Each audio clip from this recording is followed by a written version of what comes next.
somewhere out there.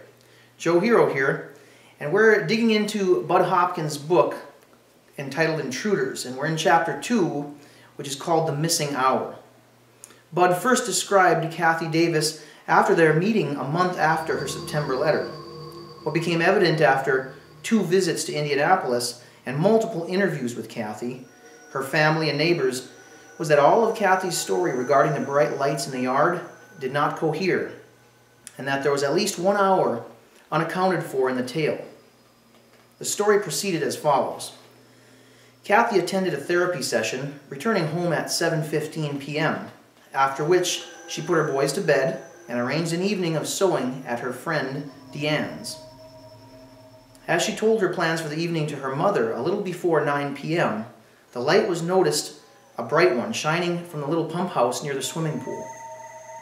When Kathy left for Deanne's, the pump house was dark, and the garage door was open, and it had been shut before. Now, she went to her friends, calling her mother about the garage door. Moments after the call, during which Mary declined Kathy's offer to come back home to investigate the strange open door, Mary witnessed a ball of light surround the bird feeder and then fade out. She called Kathy back and asked her to return home. Kathy did so, and taking her dad's unloaded .22 rifle with her, she searched the yard. She came back in to tell her mother that she was going back to Deanne's to get Deanne to come back over to their house for a midnight swim. If she truly had been outside searching about for the 10 minutes she claimed, she would have arrived at Deanne's around 10 p.m. However, she arrived a little after 11, and therein is the missing hour that all witnesses' stories cannot account for.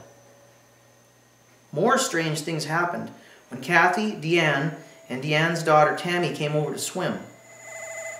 Tammy stepped on what she felt like was warm cement, even though she kept to the grass. And she became nauseated when she changed into her bathing suit in the pump house. Kathy and Deanne became very cold, even though it was 80 degrees out when they had only been in the pool a few minutes. Kathy began having trouble seeing, experiencing white halos around everything. Then all 3 ladies became nauseated. They borrowed money then from Kathy's father to go out for fast food, but they became so ill that they returned home instead of ordering. The next door neighbor reported to Bud that on the same evening she had seen a flash of light from the Davises followed by a low vibrating sound. Her house shook, and as the noise increased, the TV picture turned completely red and the lights dimmed and flickered at 10:45 p.m. The grass died shortly after the incident, including bushes in the Davis yard. Tomatoes planted near the site yielded fruit abnormally large and so mealy as to be inedible. Kathy suffered her hair loss and was unwell for days afterward, including low-level pain in her right ear and impaired hearing. Kathy sent Bud soil samples at his request. And when Kathy was hypnotically regressed by Bud, she needed him to bring her out of the trance immediately. She said she was brought back to the night looking into the light in the pool house, and something inside her kept telling her that if she remembered any more, she would die, and it happened over and over again. After the aborted hypnotic recall, Kathy had a spontaneous breakthrough, recalling standing in the doorway of the garage, seeing an egg-shaped craft on 4 jointed legs, and a ball of light less than 2 feet in diameter scanning her with painful radiation. In November, Bud finally got a second hypnotic session to address the night at the pool incident. Kathy described how scared she had been in the search of the yard, which her dog would not follow her on. When she had looked into the garage, a white ball of light blinded her, and tingling sensations, accompanied by a headache and ear pain, while someone was holding her, set in. A basketball-sized light stared at her, and then when she looked out of the garage, she saw 6 dark things in the yard, which lined up except for one which touched her and called her name.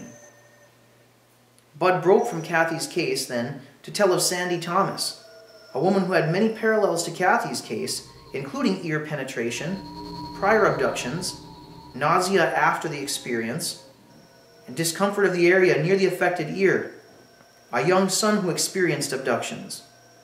and both women had been used in some sort of genetic experiment.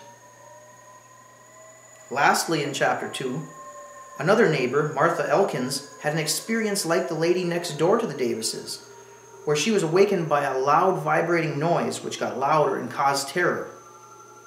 Half the digital clocks in her house blinked off, though she never saw the craft that was making the noise.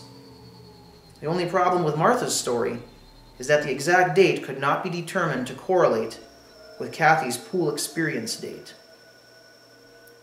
Joe Hero here. We'll continue with Intruders in another episode of Somewhere Out There. Until then, be safe.